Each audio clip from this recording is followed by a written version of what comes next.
Welcome back to the FNG Codex. Today we are going to showcase how I'm painting my second-hand Necrons. So if you've seen any of the TikToks, you'll know I kind of already stripped these down and have been putting off painting them for a little bit too long. The tools we're going to use today are some paintbrushes, just some regular run-of-the-mill paintbrushes. I prefer Citadel paints, so that's what I use. My dry brush and wet palettes here, and of course a cup of water that I'm just spilling all over the place. So these Necrons have been sitting on my shelf for quite a while now, and it's about high time that I paint them up. The list of paints I use will be in the description, as well as the tutorial I followed. Let's go ahead and get these scarab clusters painted up. Now, first thing I'm going to be using is a dry brush with some lead belcher here. All we're going to do is wipe some of the paint off and begin the dry brushing process. If you guys want me to do a tutorial on how I've been dry brushing, let me know in the comments down below. It's super easy. You just wipe off a little bit of paint and then get going. Now, these were actually, I tried painting it a different way first, and it didn't really work out the way I wanted it to. So I kind of just decided to dry brush these silver first and then put the next color, which is Runelord Brass, over the dry brush. This is just so I don't have to pick out all those tiny details with lead belcher on a brush. This way it just gets it on there super quick and leaves a little bit of the black under that lead belcher. So here we are just putting on that Runelord Brass. We're going to only pick out, the word isn't carapace, but since they're little buggies, we can call it a carapace. This is just the armor plating on the back. We're not going to do the faces yet. Really, we're just trying to focus on this back armor plating. Now, the way I've recorded this is you'll see me painting one of them, and we're going to leave the other ones unrecorded just so for time efficiency purposes. I'm also going to include some pictures in here so that you can better see what I'm doing. This angle is not very good, and I haven't figured out how to get my camera closer. And when I do get it closer, I move my hands out of the view of the camera. So my apologies for that. Bear with me. I will be trying my hardest to show you guys what I'm doing while also upgrading the setup that I have for future videos. Now, again, back to the painting. All we're doing is just picking out this carapace with our Runelord Brass. This is one of the bigger pieces that is easily paintable on this. It does kind of only get harder from here. We are going to be doing some edge highlights, some chunkier highlights. We've got some washes that we need to do on these. So this whole process does come from Garf, I believe, on talesofpainters.com. I will put a link in the description for the webpage just so that if you guys want to follow along, and I actually did change this just a little bit. So here is that Runelord Brass on there. The next step we're going to do is we're just going to shade this all over with Nuln Oil. Unfortunately, this is the newer recipe, so it's not as good as the old Nuln Oil, but it is going to work for the purposes that we need it to. All this is going to be doing is shading our recessed areas and giving a nice tint to the lead belcher. We are not putting this on the Runelord Brass areas. We are only putting this on the lead belcher areas.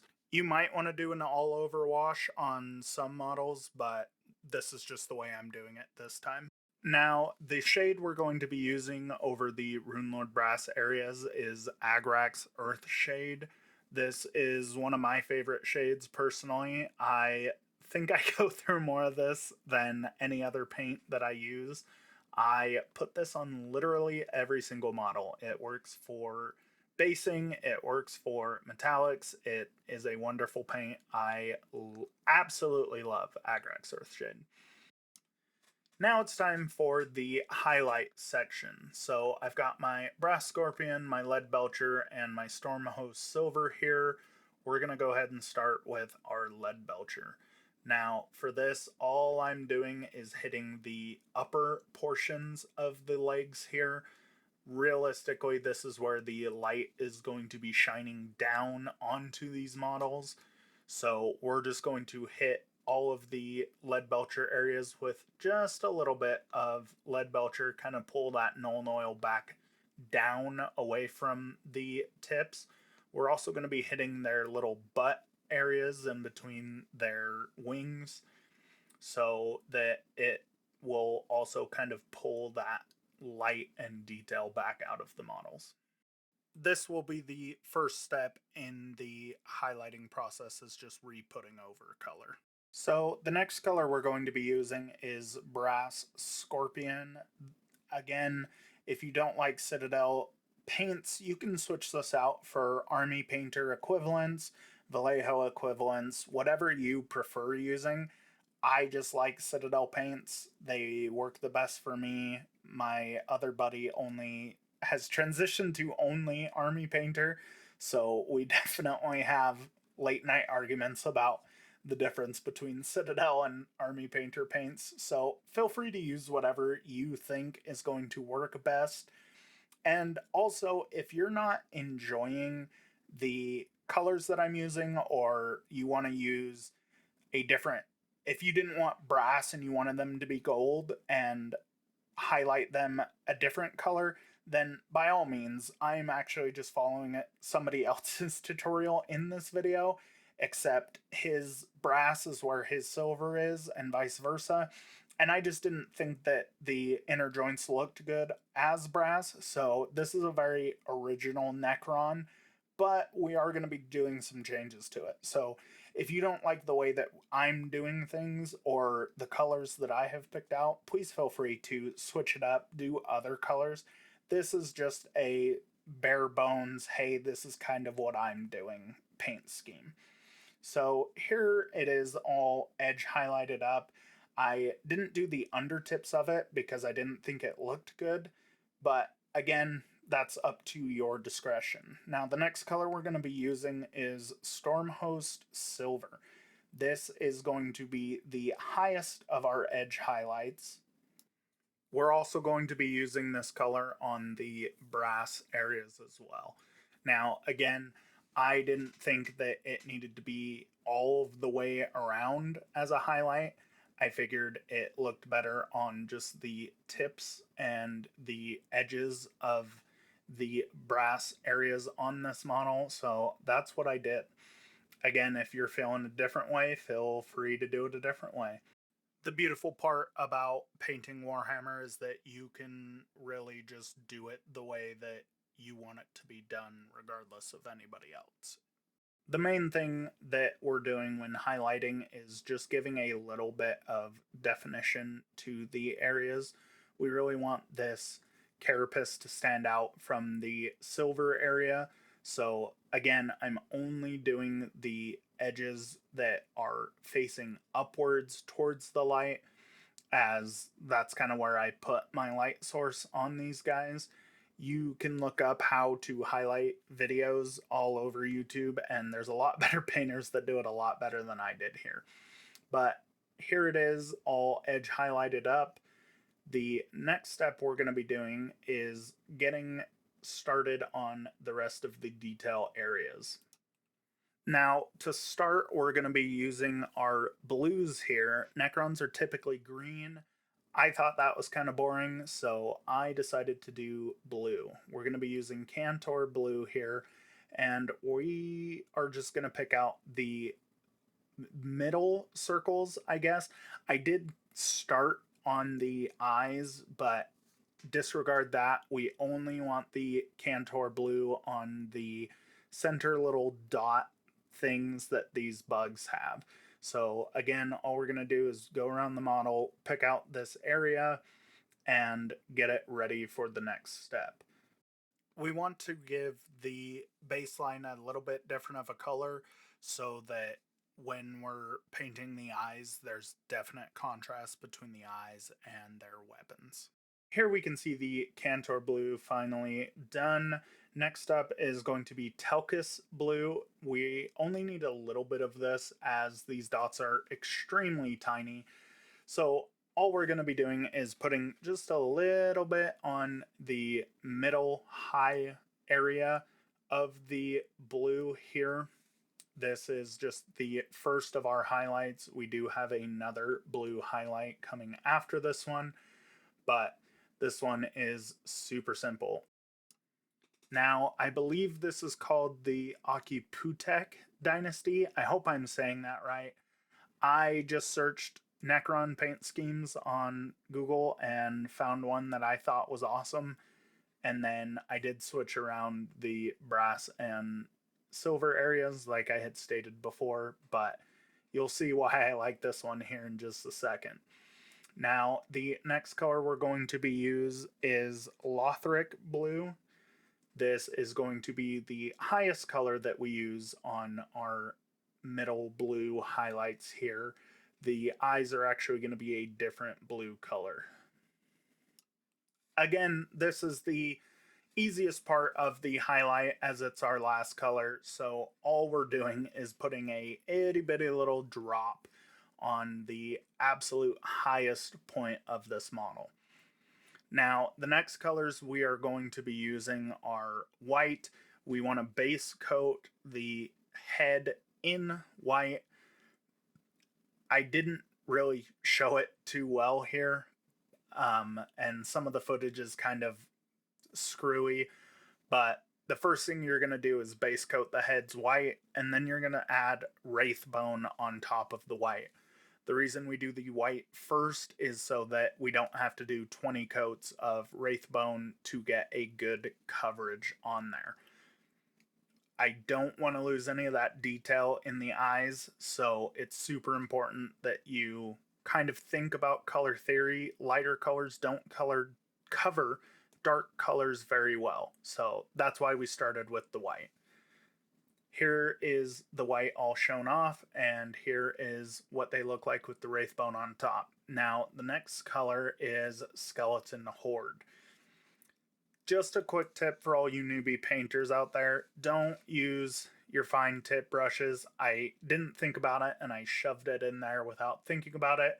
Shade paints do soak into your bristles, and if you want a good coverage of it, you need a lot, and you don't want it to go down into the little metal ferrule that holds your bristle hair. So use a brush that you either don't care about or that is specifically for shade paints. I like this Army Painter brush, so that's what I use for all my shade paints.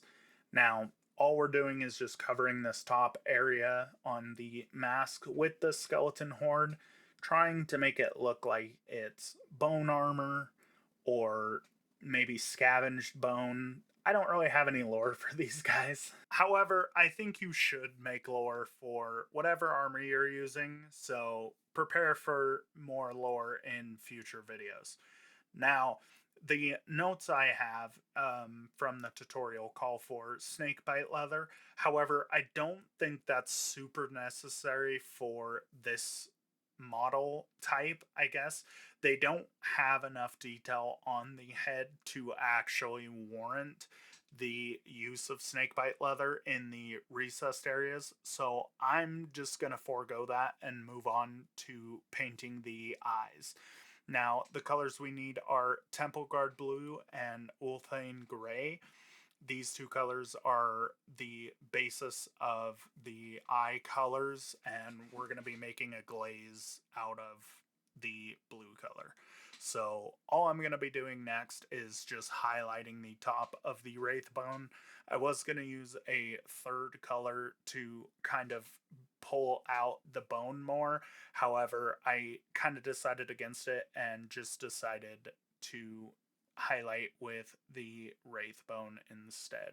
This is just going to give just a little bit of pop right on the top edge, mostly just so that we can say that we did it and it looks just a little bit better.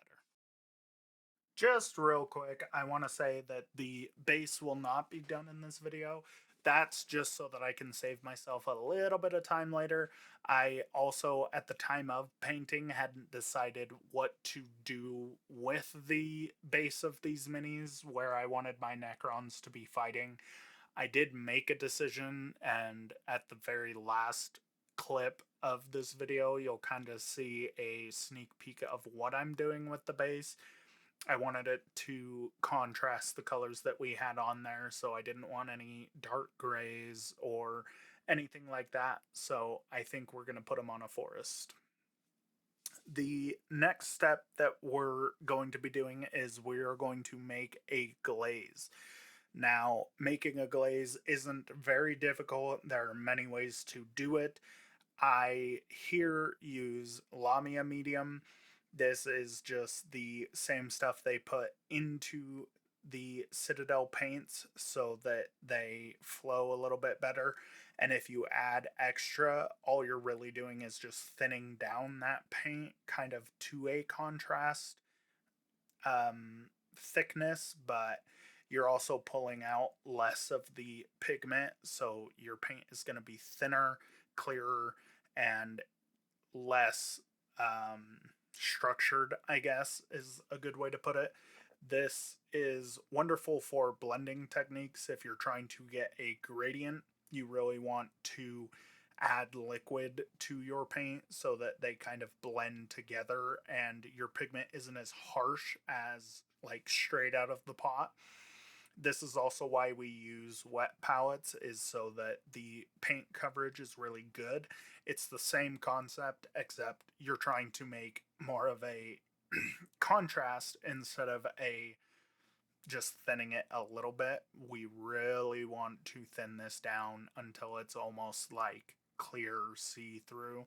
That way when you're putting it on, the colors underneath where you're putting it actually kind of pop out just a little bit more. So we're going to be using Temple Guard Blue here. This is just a super light blue that is going to give us a good sort of glow effect on the eyes. We want it to be different than the blues on the gun barrels because we want that contrast. It'll be a little bit more apparent on the warriors when I get around to painting those. You'll see that the contrast between the glow of the eyes and the Necron power source versus what they're shooting at people is a little bit different. So that's why I'm doing the different styles. Again, I'm just trying to unify all the colors here so that it kind of works and makes sense. But that is the glowy blue color. Now, the next color we're going to be using is our Ulthane Gray. We don't need a lot of this. This is just for dots on the power cells, the eyes, anywhere that we really want to be glowing. I didn't put any on the middle of the body. I do come back later off video and put just a little tiny dot on those. That's just going to convey that glowing effect just a little bit better. You could also use a white to do that. I didn't have any inks on me, so I went with this method. With this being the final step, our bug scarabs are done. I'm just going to lightly touch up the blue just a little bit more, but that is our scarabs from the Occiputek Dynasty all finished. If you guys like this tutorial, found it helpful, go ahead and leave a like, make sure you subscribe, do all the fun stuff, turn on notifications, the works, and we will see you guys in the next video on the Codex. Thank you for watching.